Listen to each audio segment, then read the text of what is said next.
Assalamualaikum warahmatullahi wabarakatuh.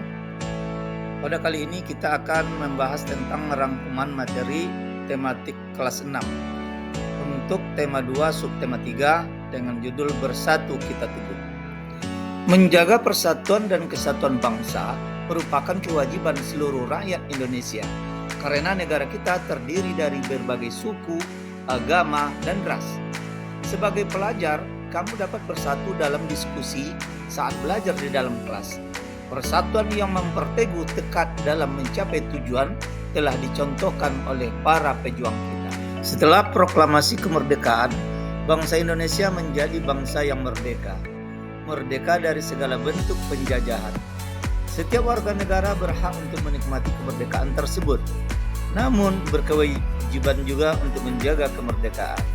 Kemerdekaan yang diraih dapat mewujudkan rakyat yang makmur dan sejahtera karena mereka bebas berkarya dan menambah wawasan. Kemerdekaan memberikan pengaruh yang besar bagi petani dan pedagang. Karena dengan adanya kemerdekaan, para pedagang memperoleh kebebasan dalam melakukan pekerjaan. Begitu juga bagi pelajar, kemerdekaan memberikan pengaruh yang besar. Karena dengan adanya kemerdekaan, para pelajar memiliki kebebasan untuk menuntut ilmu dan memperoleh pendidikan. Persatuan dan kesatuan merupakan hal yang sangat penting, baik dalam rangka merebut, mempertahankan, maupun mengisi kemerdekaan. Bersatu kita teguh merupakan semboyan yang mengandung makna menyatunya berbagai unsur dan perbedaan yang ada, menjadi suatu kesatuan yang utuh dan serasi sehingga muncul suatu kekuatan. Penduduk Indonesia yang terdiri dari beragam suku bangsa tersebar di seluruh wilayah kepulauan Indonesia. Persatuan dalam keberagaman merupakan modal utama dalam mencapai masyarakat sejahtera. Rakyat yang bersatu dalam suasana yang aman turut mendukung pelaksanaan pembangunan. Jika pembangunan berjalan dengan baik, maka kesejahteraan rakyat akan meningkat. Sebaliknya, jika negara terpecah belah dan tidak aman, maka pembangunan akan terhambat. Pembangunan yang terhambat akan mempengaruhi kesejahteraan. Menjaga keutuhan negara kesatuan Republik Indonesia adalah tugas kita bersama. Bangsa Indonesia harus selalu bersatu mempertahankan keutuhan wilayah negara kesatuan Republik Indonesia. Adapun usaha-usaha yang dapat kita lakukan untuk menjaga keutuhan negara kesatuan Republik Indonesia antara lain adalah: yang pertama, memelihara ketertiban dan keamanan. Yang kedua, menghindari pertikaian antar suku. Selanjutnya, menumbuhkan sikap toleransi. Dan juga dapat kita lakukan yaitu menghargai perbedaan dan menjaga perbatasan Indonesia dengan negara lain serta menjaga pulau-pulau paling luar dari Indonesia. Di antara sikap yang mencerminkan persatuan dan kesatuan adalah menciptakan suasana rukun, melaksanakan tanggung jawab, dan saling menghormati antara sesama, mematuhi peraturan yang berlaku, saling tolong-menolong dengan sesama, dan menghargai teman yang berbeda suku, ras, dan agama. Selanjutnya, dalam mata pelajaran bahasa Indonesia, kita akan mempelajari tentang kata baku dan kata tidak baku. Kata baku adalah kata yang digunakan dalam situasi resmi serta sesuai pengucapan dan penulisan dengan pedoman ejaan yang disempurnakan atau yang disebut dengan EYD, atau pedoman umum ejaan bahasa Indonesia atau yang dikenal dengan UEB. Di bawah ini ada beberapa contoh kata baku dan kata tidak baku.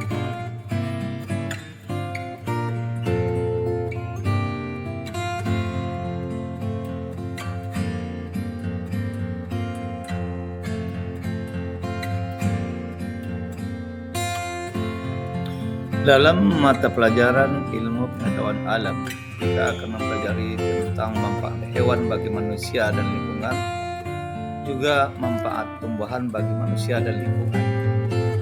Manfaat hewan bagi manusia dan lingkungan yang pertama adalah penghasil bahan pangan. Manusia memanfaatkan hewan untuk bahan makanan seperti daging, telur, dan susu. Yang kedua, manfaat hewan bagi manusia dan lingkungan adalah penghasil bahan sandang. Hewan memiliki manfaat terkait kebutuhan sandang seperti kain sutra yang berasal dari serat kepompong ulat sutra. Domba dapat menghasilkan wol. Kulit hewan seperti sapi dan kerbau dimanfaatkan dalam pembuatannya. Yang ketiga, manfaat hewan bagi manusia dan lingkungan adalah penghasil bahan kerajinan. Kulit sapi dan kerbau dimanfaatkan sebagai bahan pembuat wayang kulit.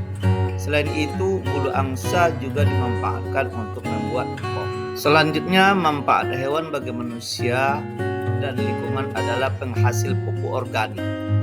Kotoran berbagai jenis hewan, seperti sapi dan kambing, dapat digunakan sebagai bahan pembuat pupuk organik yang baik dan tidak membahayakan bagi lingkungan. Yang kelima, manfaat hewan bagi manusia dan lingkungan adalah penghasil tenaga.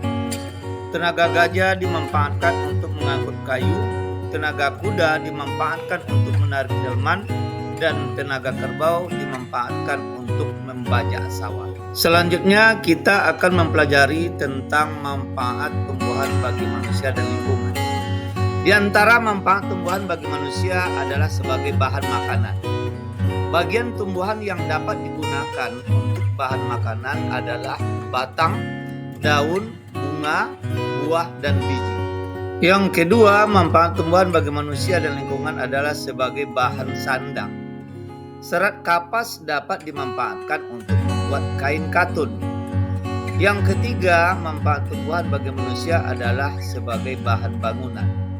Kayu dari pohon jati, pohon kelapa, dan pohon meranti dimanfaatkan untuk membuat bahan bangunan.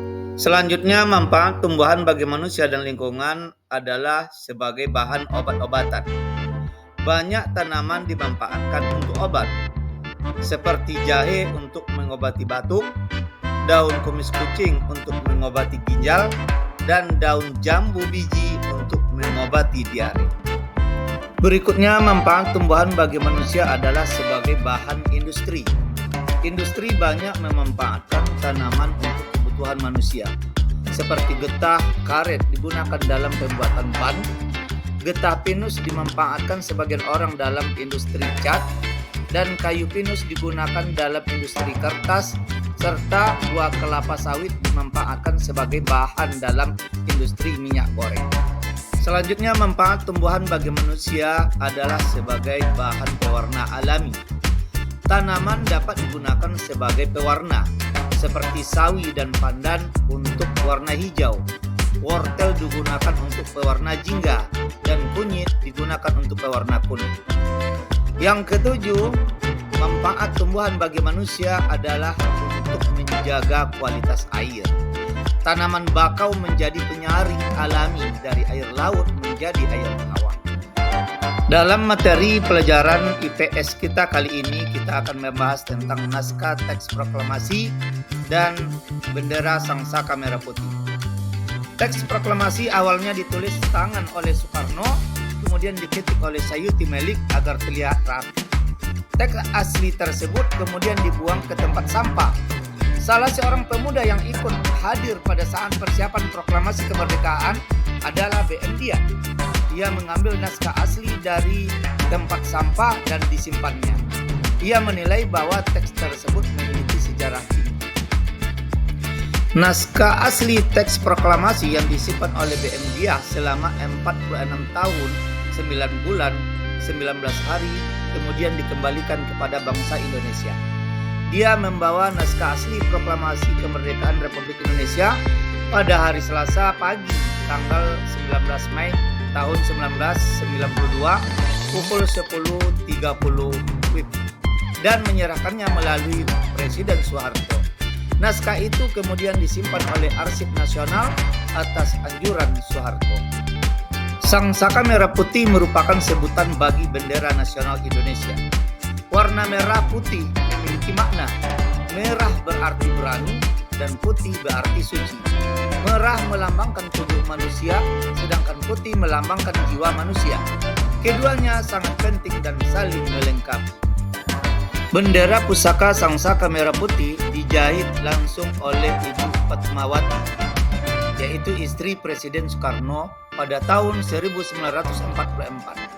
Bahan bendera terbuat dari katun Jepang dengan ukuran 276 cm kali 200 cm. Sejak tahun 1946 sampai dengan tahun 1968, bendera tersebut hanya dikibarkan pada setiap hari ulang tahun kemerdekaan Republik Indonesia. Karena usianya yang sudah tua, sang saka merah putih tersebut terakhir kali berkibar pada tahun 1969. Bendera disimpan di Museum Nasional. Pemerintah kemudian membuat bendera duplikat dengan ukuran 300 cm kali 200 cm. Selanjutnya dalam materi pelajaran IPS kita kali ini kita akan membahas tentang usaha yang dilakukan pemerintah dan rakyat untuk meningkatkan kesejahteraan. Adapun usaha-usaha yang dilakukan oleh pemerintah dan rakyat untuk meningkatkan kesejahteraan antara lain adalah dengan mengadakan pinjaman nasional dan melakukan konferensi ekonomi serta membentuk badan perancang ekonomi dan menjalankan rencana Kasimo atau yang dikenal dengan Kasimo Plan dan membentuk persatuan tenaga ekonomi.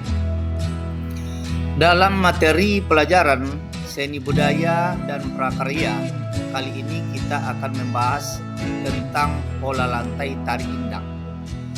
Pola lantai tari indang adalah horizontal atau lurus. Penari berbaris membentuk garis lurus ke samping. Tari indang berasal dari daerah Minangkabau, Sumatera Barat. Tari indang berasal dari kata indang atau yang disebut juga badindin. Tari indang menyerupai tari saman yang berasal dari Aceh. Sesuai namanya, tari indang ini juga dimainkan dengan indang. Indang merupakan alat sejenis rebana yang berbentuk lonjong. Pakaian yang dikenakan dalam tarian ini adalah pakaian khas Minangkabau. Gerakan tari indang dibuat dinamis dan bervariasi. Artinya, gerakan tari indang dilakukan secara cepat dan berubah-ubah.